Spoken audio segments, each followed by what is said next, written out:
ole hei hi bualte khodai lok ania tui far kan ti khani ti chuan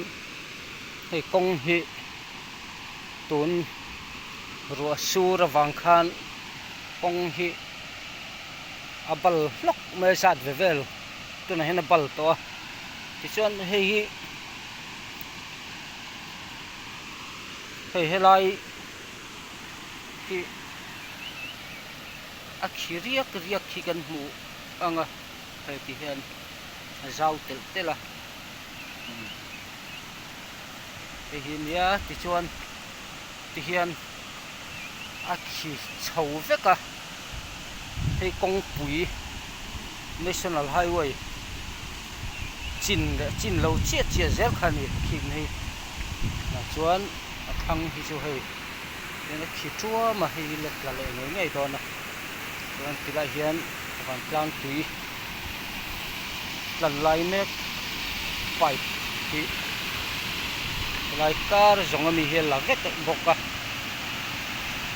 pipe som hi don ni som don ni lai dia kalawang ti chuan ken hum pipe patangin ti hi a kho hian a kho thani khumi na kho zel ani thei chuan ala la dia bang ti chuan he ta hian kan chawanga hei kong pui pal chin khani kong zat ve chia vel hi pala ti chuan he mi kong chak lam hi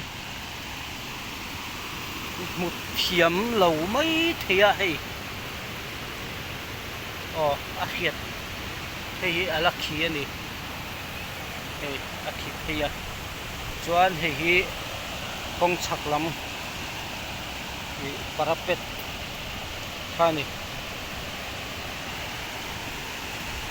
ti chuan hei hi ruate sur le ani chuan labal vek thei bin huna ding ani a hei a khi ti kan hunga hian a khia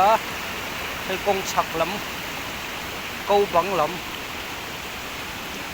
chin lo ani chuan hei hi side lane an siam khani a chuan hei hi a khi khani chuan hei kong pui lai hall kong chak lam side khani a ti chuan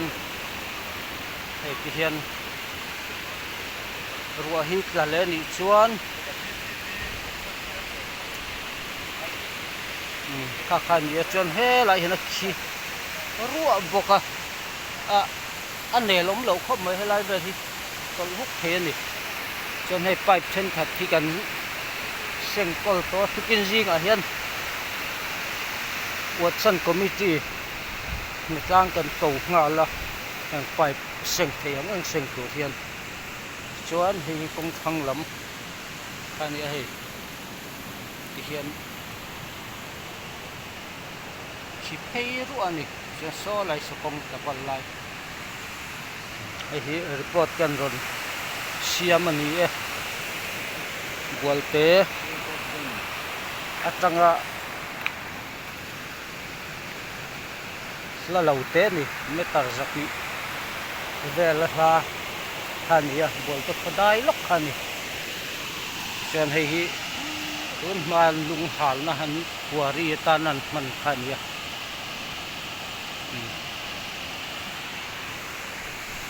cho khu ta khuan pai peng am zat atak thak pui to alang thei lo ni hi so da san pai hian